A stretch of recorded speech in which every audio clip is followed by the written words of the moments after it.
Hello everyone, welcome back to my YouTube channel. I hope आप सब ठीक ठाक होंगे, खैर खैरियत से होंगे। काफ़ी दिनों के बाद ब्लॉग बना रही हूँ, सोचा अपनी एक जर्नी आप लोगों के साथ शेयर कर दूँ कि आप लोगों को पता है कुछ कुछ लोगों के जो है बॉडी में इस तरह की कुछ गिल्टियाँ सी होती हैं, लाइक उनको हम लम्स एंड बम्स के नाम से भी बोलते हैं। गुदूद हो जाना, गिल्टियाँ हो जाना, कोई गांठ हो जाना। बेसिकली इसको नॉर्मल अगर हम उसमें बोलेंगे तो ये लम्स एंड बम्स कहलाते हैं। क्यों होती हैं, क्या वजूहात हैं और इसका इलाज क्या है, आज की वीडियो में मैं आप लोगों के साथ ये डिस्कस करूँगी। सो वीडियो को स्टार्ट करने से पहले आप लोगों से रिक्वेस्ट करूँगी कि अगर आप लोग मेरे चैनल पे न्यू हैं तो प्लीज़ मेरे चैनल को सब्सक्राइब कर लें, लाइक कर लें, कमेंट कर लें, शेयर कर दें। तो चलें वीडियो को स्टार्ट करते हैं। बेसिकली मेरी बॉडी में मेरी बिल्कुल नेक के साइड पर एक बिल्कुल छोटी सी गांठ हो गई थी, लाइक कोई तकरीबन 3-4 साल पहले की बात है। बिल्कुल माइनर सी थी, बिल्कुल छोटी सी गांठ थी। वो मुझे अपने सर में कॉम्ब करते वक्त फील होती थी। मैंने उसको बहुत नॉर्मल लिया था और मैंने उसको यही कहा कि बस दरगुजर करते हुए, क्योंकि मुझे उसमें कोई तकलीफ नहीं थी, कोई पेन नहीं था और कोई ऐसी कोई सिम्टम्स भी नहीं थी कि मुझे हेयर फॉल हो रहा है या मुझे कोई सर में मेरे पेन हो रहा है, ऐसा कुछ भी नहीं था। मैंने कहा ये जस्ट ऐसे ही है और मैंने इसको बहुत नॉर्मल लिया। मैंने किसी से शेयर भी नहीं किया कि इस तरह की मेरी कोई जो है वो एक गांठ हो रही है और नॉर्मल। टाइम गुजरता गया, मेरी शादी हो गई। शादी होने के 3 साल बाद, अभी लास्ट ईयर ही, वो गांठ जो थी ना मेरे, अब वो थोड़ी थोड़ी बड़ी होना स्टार्ट होने लगी। लाइक मेरी 2 बेटियों के बाद से ही मुझे फील हुआ कि वो जो अब जो मेरी जो वो गांठ है ना, जो मेरी बैक साइड पर इधर नेक पर थी, तो वो अब उसके साइज जो है ना वो इंक्रीज होना स्टार्ट हो रहा और वो बहुत ज़्यादा हार्ड हो गई थी। मैंने बोला ये नॉर्मल नहीं है, ये तो अब बढ़ रही है और मुझे तकलीफ भी बहुत ज़्यादा हो रही थी कि लाइक मैं कंघा भी करूँ, हाथ भी लगाऊँ तो वो मुझे बहुत ज़्यादा दुख रही थी। मुझे ऐसा फ़ील हुआ कि ये नॉर्मल नहीं है और इसका हम फ़ौरन इसको दिखाते हैं और चेक करवाते हैं कि ये है क्या? क्योंकि ये ना मेरी फैमिली में किसी को था, ना मेरे मायके में किसी को है, ना मेरे ससुराल में किसी को था, तो मुझे समझ ही नहीं आया कि ये है क्या चीज़ ना।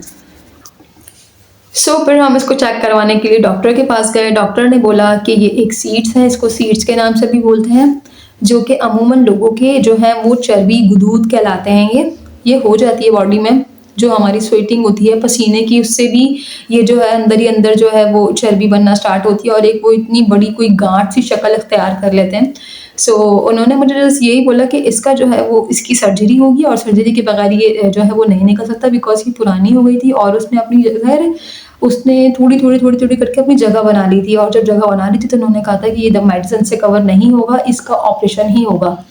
फर्स्ट तो मैं बहुत ज़्यादा डर गई थी क्योंकि मुझे समझ ही नहीं आ रहा था कि मैं क्या करूँ और ऐसा कभी हुआ भी नहीं था और बहुत ज़्यादा नाज़ुक जगह थी। डॉक्टर्स ने कहा था कि आपका जो ये हिस्सा है ये बहुत रिस्की है, क्योंकि पीछे से जो है वो हमारा छोटा दिमाग भी लगता है। तो उन्होंने कहा था अगर ऑपरेशन करते वक़्त ब्लीडिंग ज़्यादा हो गई उसको रोकना मुश्किल हो जाएगा, तो ये आपका रिस्क है। उन्होंने मुझे पहले ही मेंटली जो है वो प्रिपेयर कर दिया था कि ये जो ऑपरेशन आपका होगा ये बहुत ज़्यादा रिस्की होगा। मैं बहुत ज़्यादा परेशान हो गई थी, डर गई थी। बहरहाल हमने फैसला किया कि हमने ऑपरेशन करवाना है।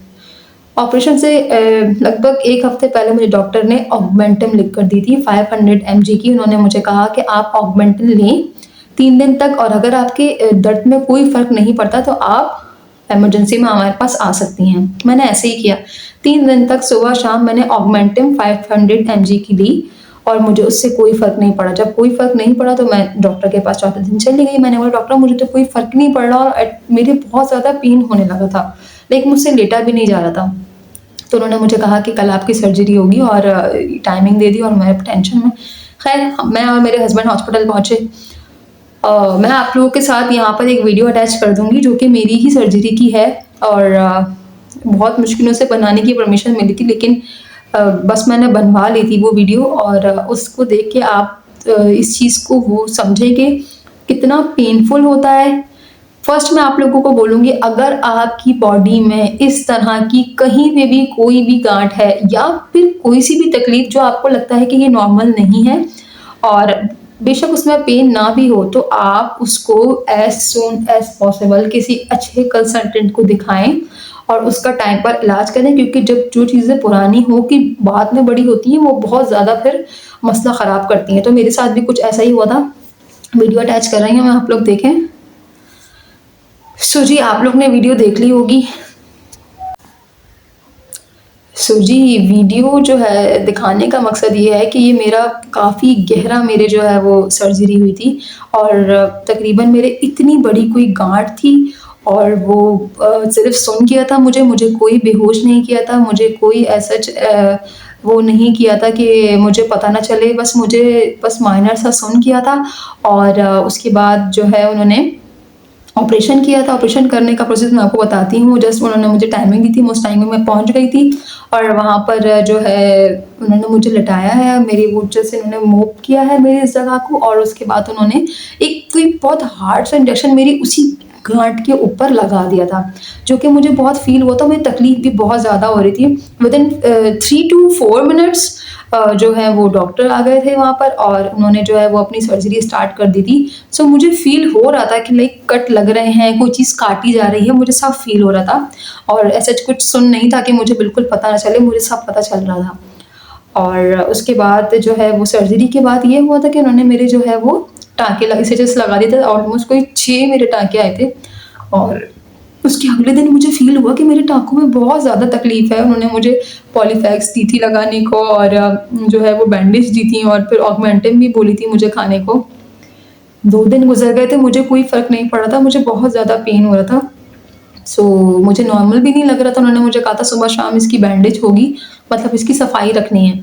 सो मैं अपने हस्बैंड के साथ 2 दिन के बाद दोबारा वहाँ चली गई और मैंने उनसे कहा कि डॉक्टर मुझे कोई फ़र्क नहीं पड़ रहा और मुझे तकलीफ़ में ज़्यादा इज़ाफ़ा हो गया है। तो उन्होंने मुझे बोला कि चेक करवाया। उन्होंने जब मेरी बैंडेज हटाई है तो उन्होंने देखा कि मेरी जो स्टिचेज़ हैं उसमें से पस बाहर आ रही है।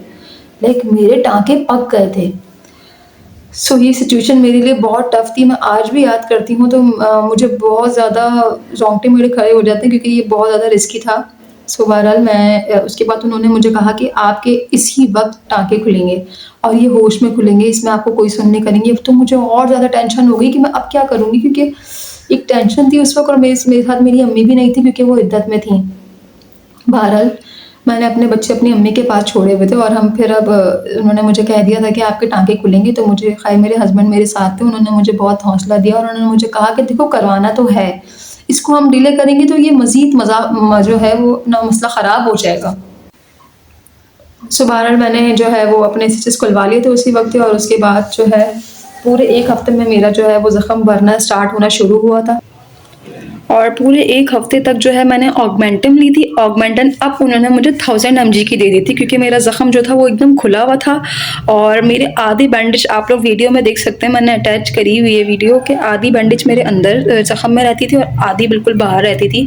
लाइक उनका कहना ये होता था कि ये पट्टियों से ही ज़ख्म भरेगा, उसमें पस आती थी तो वो रेगुलर डेली बेसिस पर जो है वो बैंडेज को चेंज करते थे और जो है वो बहरहाल बताने का मकसद ये है कि ये छोटी चीज़ नहीं है, ये बहुत रिस्की चीज़ है। अगर आपकी बॉडी पर किसी भी पार्ट में आपको इस तरह का कोई पेन है, तो आप अपने जो है वो किसी भी अच्छे कंसल्टेंट डॉक्टर से विज़िट कर सकते हैं। उम्मीद है आप लोगों को मेरी वीडियो अच्छी लगी होगी, अच्छी लगी है तो प्लीज़ लाइक, शेयर, सब्सक्राइब करना मत भूलिएगा।